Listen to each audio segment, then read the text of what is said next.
Hello friends, I am Asha ma'am and welcome to English with Asha ma'am. देखिए, नया साल आने वाला है और सब एक दूसरे से पूछते हुए नज़र आते हैं कि आपका न्यू ईयर रेजोल्यूशन क्या होगा। ये आपने टर्म सुनी हुई होगी। आज उसी के ऊपर स्टोरी पढ़ेंगे। न्यू ईयर्स रेजोल्यूशन, जो ये वाला वर्ड है, इसको ईयर नहीं बोलते, इसको बोलते हैं ईयर। ठीक है, ईयर कान को बोलते हैं और ये होता है ईयर, ईयर से शुरू होगा। तो नए साल का, ईयर मीन्स साल, यहाँ अपोस्ट्रोफी लगा हुआ है तो का के की, नए साल का रेजोल्यूशन। नाउ रेजोल्यूशन का मतलब होता है संकल्प। तो क्या संकल्प है नए साल का, उसके ऊपर स्टोरी पढ़ेंगे। साथ ही न्यू वर्ड्स, फ्रेजल वर्ब्स और प्रोनाउंसिएशन, ये सभी कुछ सीखने के लिए मिलेगा। साथ ही में ग्रामर स्ट्रक्चर जहाँ भी आएंगे वो आपको साथ साथ समझाऊंगी। तो शुरू करते हैं story. Tom sat by the fireplace. Tom main character का नाम है, हीरो है इस स्टोरी का। सैट सिट का सेकंड फॉर्म ऑफ वर्ब है, पास्ट टेंस है, बैठा। By the fireplace, by ये है प्रेपोजिशन, बता रहा है कि कहाँ पे बैठा। The fire place, fire place means chimney, जहाँ पे लोग लकड़ियाँ डाल के फिर वहाँ सर्दी को भगाने के लिए वहाँ पे फायरवुड जलाते हैं। तो बैठा पास में एक चिमनी के। Tom sat by the fireplace, Tom एक चिमनी के पास बैठा। कंटेम्पलेटिंग, नाउ कॉन्टेम्पलेटिंग इसका मतलब होता है विचार करना, चिंतन करना, सोचना।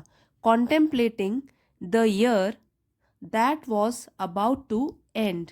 द ईयर वो साल, दैट वॉज जो कि, अबाउट टू एंड होने वाला था, खत्म। तो टॉम जो है वो चिमनी के पास बैठा, फायर प्लेस के पास बैठा और वो विचार करने लगा उस साल के ऊपर जो कि एंड होने वाला था या खत्म होने वाला था।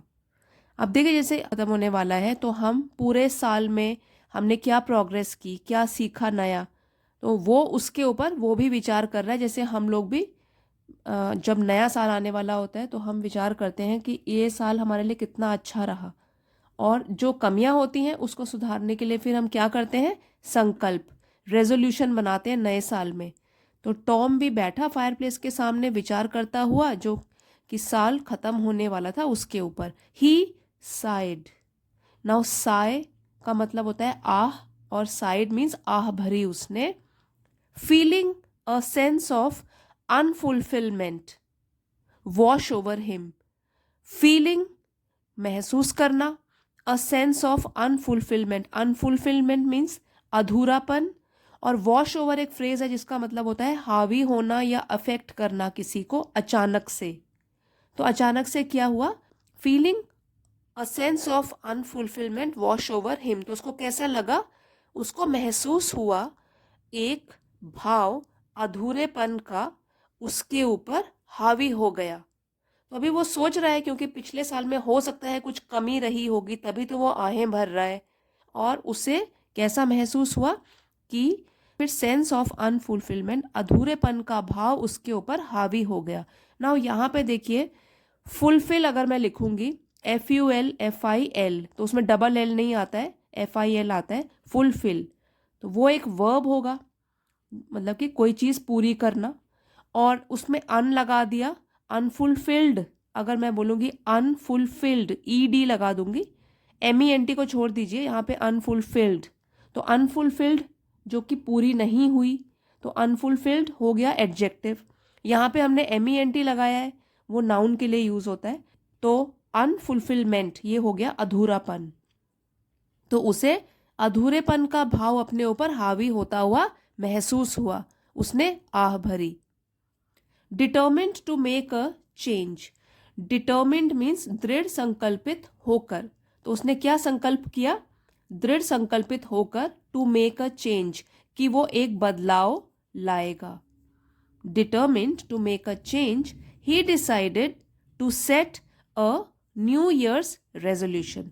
डिसाइड फैसला करना, टू सेट तय करना, रेजोल्यूशन संकल्प। Determine to make a change, he decided to set a new year's resolution. तो दृढ़ संकल्पित होकर कि वो कोई बदलाव लेकर आएगा, उसने फैसला किया कि वो एक नए साल का संकल्प तय करेगा। तो अभी उसको पुराने साल में हो सकता है कुछ अच्छा नहीं लग रहा है, तो सोच रहे हैं नए साल में मैं संकल्प लेता हूं कि आदतें अपनी सुधारूंगा। Tom was known for his reserved nature. Was known, जाना जाता था। नो, जानना। वॉज नोन हो गया पैसिव वॉइस में, और ये जाना जाता था for his reserved nature. Now reserved का मतलब होता है जो लोग संकोची होते हैं, शाय होते हैं, थोड़े दूसरों से ज़्यादा सोशलाइज नहीं करते, बातें नहीं करते, अपनी नॉट एक्सप्रेसिंग फीलिंग्स, अपनी जो फीलिंग्स है, भावनाएं हैं, दूसरों के साथ साझा नहीं करते, व्यक्त नहीं करते, तो वो होते हैं रिजर्व्ड नेचर के। तो इसमें कोई गलत बात तो नहीं है, लेकिन वो चाह रहा है कि उसका रिजर्व नेचर न रहे, तो चेंज करना चाह रहा है। Tom was known for his reserve nature. Tom जाना जाता था अपने संकोची स्वभाव के लिए। And he realized that he had been missing out on connecting with his neighbours. और उसने रियलाइज या समझा कि he had been missing out. Now missing out का मतलब है कुछ कमी महसूस हो रही थी कि वो इन्वॉल्व नहीं हो पाया। कनेक्टिंग मतलब जुड़ने से, नेबर्स उसके पड़ोसी। तो टॉम ने ये महसूस किया कि वो अपने पड़ोसियों से जुड़ने का मौका खो रहा है, क्योंकि वो उनके साथ इन्वॉल्व नहीं होता, बातें नहीं करता है। His resolution was simple. अब उसका जो संकल्प था वो क्या था? सिंपल, साधारण, सरल था, सिंपल सा था, बट पावरफुल। लेकिन वो काफी शक्तिशाली भी था, क्योंकि इससे उसके नेचर में चेंज आएगा। To engage in a meaningful conversation. Engage, शामिल होना। मीनिंगफुल का मतलब होता है यूजफुल या इंटरेस्टिंग, और कन्वर्सेशन, बातचीत। अब कई बच्चे इसके साथ कंफ्यूज जाते हैं इस वर्ड से। ये तो है कन्वर्सेशन, बातचीत। एक होता है कंजर्वेशन, कंजर्वेशन मतलब बचाना। तो ये कन्वर्सेशन है, बातचीत, मीनिंगफुल, कि वो शामिल होगा यूजफुल बातचीत में with someone new each week. हर हफ्ते, ईच वीक हर हफ्ते किसी नए व्यक्ति के साथ वो मीनिंगफुल बातचीत करेगा, इसमें शामिल होगा। It was time to break out of his shell. It was time, अब समय आ गया था, to break out. Now break out phrasal verb है, इसका मतलब होता है टू एस्केप, बाहर निकलना। तो एस्केप ऑफ हिज शेल। अब शेल जो है वो होता है कवर, बाहर का cover, hard cover. And embrace the community around him. Embrace, अपनाना, कम्युनिटी, समुदाय, अराउंड हिम, उसके आसपास। तो अब समय आ गया था बाहर निकलने का, अपने शेल से, अपने कवर से, और अपनी कम्युनिटी जो उसके आसपास है उसको अपनाने का समय आ गया था, क्योंकि वो काफ़ी चीज़ें खो रहा था अपनी कम्युनिटी के लोगों से बातचीत न करके। The first week he struck up a chat. पहले हफ्ते क्या किया उसने? He struck up a chat, एक एक्सप्रेशन है। स्ट्रक अप अ कन्वर्सेशन भी बोल सकते हैं, struck up a chat, chat means बातचीत। तो उसने बातचीत शुरू की, स्ट्रक शुरू की पहले हफ्ते में विद मिसेस जॉनसन। अब उसकी पड़ोसी का नाम है Mrs Johnson. The elderly lady next door. Next door means पड़ोस में, और एल्डरली बुजुर्ग, बूढ़ी, लेडी तो बूढ़ी औरत या बूढ़ी लेडी जो उसके पड़ोस में रहती थी, उनसे उन्होंने, टॉम ने पहले बातचीत करना शुरू किया पहले हफ्ते में। She shared stories of her youth. अब उन्होंने, शी जो है मिसेस जॉनसन के लिए यूज किया गया है कि उन्होंने साझा करी या उनको सुनाई कहानियां अपने यूथ की, जब वो जवान थी, युवावस्था की कहानियां सुनाई। And Tom discovered a treasure trove of wisdom. Wisdom ज्ञान, और ट्रेजर ट्रोव का मतलब होता है खजाना। टॉम ने डिस्कवर किया, उसको मिला एक ज्ञान का खजाना, क्योंकि जो भी बूढ़े लोग होते हैं पूरी जिंदगी उन्होंने जी है, अपना पूरा एक्सपीरियंस, तजुर्बा पूरे लाइफ का होता है, वो शेयर करते हैं, और काफ़ी ज्ञान भी मिलता है अगर हम बड़ों के साथ बातचीत करते हैं। तो उन्होंने क्या किया, अपनी युवावस्था की बातें उसको सुनाई, और इससे टॉम को लगा कि उसको ज्ञान का खजाना मिल गया है। तो वो और बातचीत करेगा और जानेगा उनके बारे में। मिसेस जॉनसन और भी ज़्यादा जानकारी देंगी टॉम को। The following week he met Jake. Following week यहाँ मतलब है अगले हफ्ते। तो पहले हफ्ते में जो उसने एक से बातचीत कर ली, क्योंकि उसने क्या रेजोल्यूशन बनाया, संकल्प ये लिया है कि हर हफ्ते वो एक नए इंसान के साथ बात करेगा। अब नेक्स्ट वीक में क्या कर रहा है, अगले हफ्ते ही मेट जेक। मेट, मीट का पास्ट टेंस हो गया, मीट मिलना, मेट मिला, जेक को मिला। अ लोकल आर्टिस्ट, लोकल स्थानीय आर्टिस्ट कलाकार, जो कि एक स्थानीय कलाकार था। And they discussed their shared love for creativity. They, ये दोनों टॉम और जेक ने मिलकर चर्चा करी।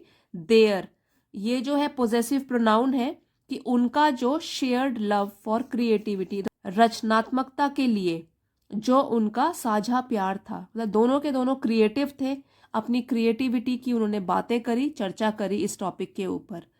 तो अब वो कितना कुछ सीख रहा है, वो ओल्ड लेडी से भी काफ़ी कुछ सीखा। अब जेक को मिला जो कि एक कलाकार है, उससे भी उसको सीखने के लिए मिला, और उसका खुद का प्यार भी है क्रिएटिविटी के लिए। तो दोनों ने काफ़ी चर्चा की, काफ़ी बातचीत करी।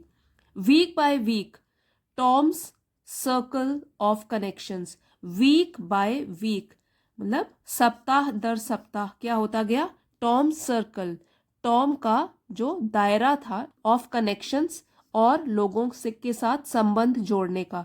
तो कनेक्शंस हो गया संबंधों, सर्कल हो गया दायरा, जो उसका सर्कल है अब ये लोगों को जिनको जानने लग गया है वो उनके बारे में, तो उसका दायरा ग्रू।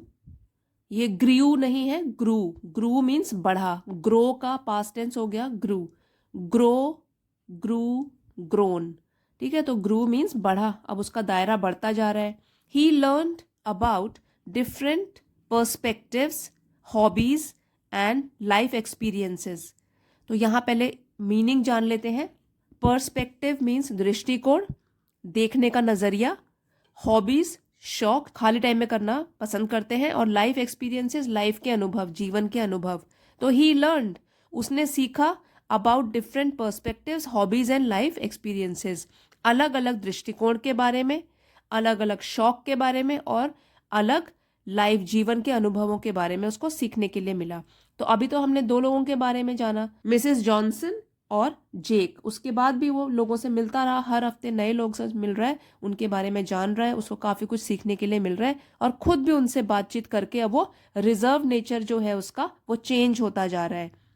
His resolution had not only changed him but also brought the community closer together. तो उसका जो ये संकल्प था, हैड, उसने, नॉट ओनली चेंज्ड हिम, न केवल उसे बदल दिया था, but also brought the community closer together, बल्कि ब्रॉट मीन्स लाया, ब्रिंग का पास्ट टेंस हो गया, ब्रॉट लाया, कम्युनिटी और समुदाय को और भी नजदीक ले आया। तो उसका जो ये संकल्प था, उसने न केवल टॉम को चेंज कर दिया, बदल दिया, बल्कि जो समुदाय था उसको भी और करीब ले आया।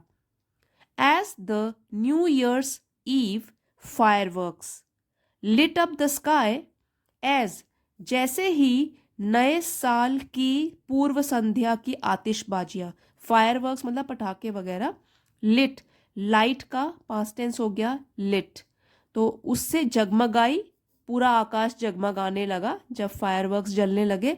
और ईव तो आपको बताया था, न्यू ईयर्स ईव, पूर्व संध्या, नया साल जैसे अगले दिन है तो उसकी पूर्व संध्या 31 दिसंबर, वो बोलेंगे उसको हम न्यू ईयर्स ईव।